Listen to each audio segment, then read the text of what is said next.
Hello and welcome back to CFI Deeper Dive, a weekly show where CFI dives into the concepts behind the financial market events to help you stay ahead of the curve. This week, the eyes of everyone in the financial markets are on Fed Chairman Jerome Powell as he reports to the U.S. Senate and Congress in his semi-annual Humphrey-Hawkins hearing. Despite another central bank, the Bank of Canada, deciding to pause rate hikes, Powell was decidedly more hawkish, resulting in the market pricing in a 70.1% chance of a 50 basis point rate hike at the upcoming March Fed meeting. Perhaps lost in the headlines, Powell also expressed his concern about the U.S. debt ceiling, mentioning that a failure to increase it could cause long-standing harm.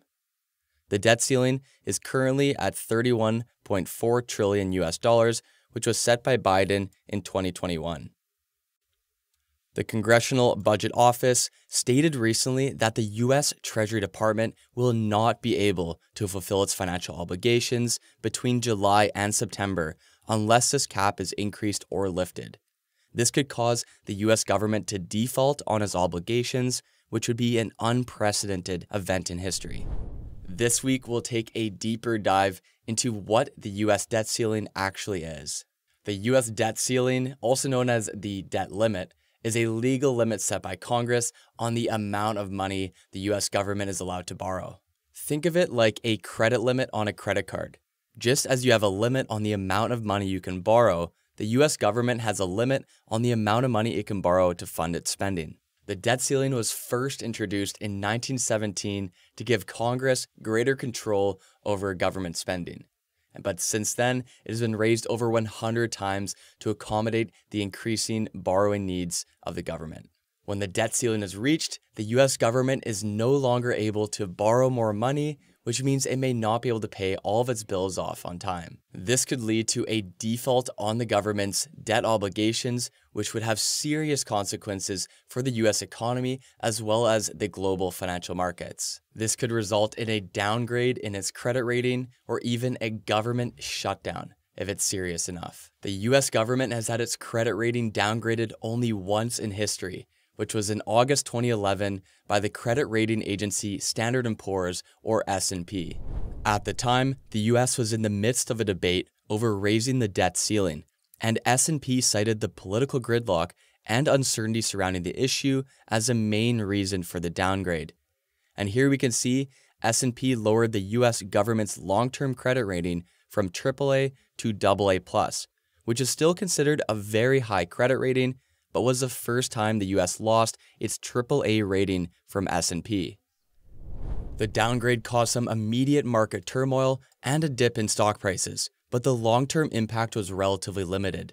However, it was seen as a warning signal about the importance of addressing the national debt and political gridlock in Washington, D.C. There are several steps that different stakeholders can take to prevent the U.S. debt ceiling from being breached before Congress has to pass a debt limit increase. The U.S. Treasury can use so-called extraordinary measures to delay the breach of the U.S. debt ceiling. These measures include temporarily suspending investments in government programs and funds, as well as delaying the issuance of new debt. These measures can provide some additional time for the government to operate under the existing debt limit. The U.S. government may also prioritize its spending to ensure that debt service obligations are met. This means that if the debt ceiling is reached, the government can prioritize payments to bondholders and creditors to avoid defaulting on its debt. This can help prevent a crisis while Congress works on passing a debt limit increase. If we take a look at the current U.S. debt, we can see that the U.S. owes approximately $24 trillion. The different maturities can be seen here, with almost 75% of liabilities maturing before 2030. The U.S. Congress could pass a temporary debt limit increase to provide additional time for negotiations and prevent a breach of the debt ceiling. This has been done several times in the past, but it is usually a short-term solution that only delays the need for a longer-term agreement on the debt ceiling. The U.S. government can also work to reduce spending and/or increase revenue to decrease the need for borrowing. This can be achieved through a variety of policy measures, such as spending cuts, tax increases, and economic growth. The frequency at which the U.S. Congress passes a debt ceiling increase can vary widely depending on a number of factors, including the political climate, economic conditions, and the level of national debt. In recent years, the frequency of debt ceiling increases has increased due to rising levels of national debt and political gridlock in Congress. However, historically, Congress has raised the debt ceiling on a fairly regular basis.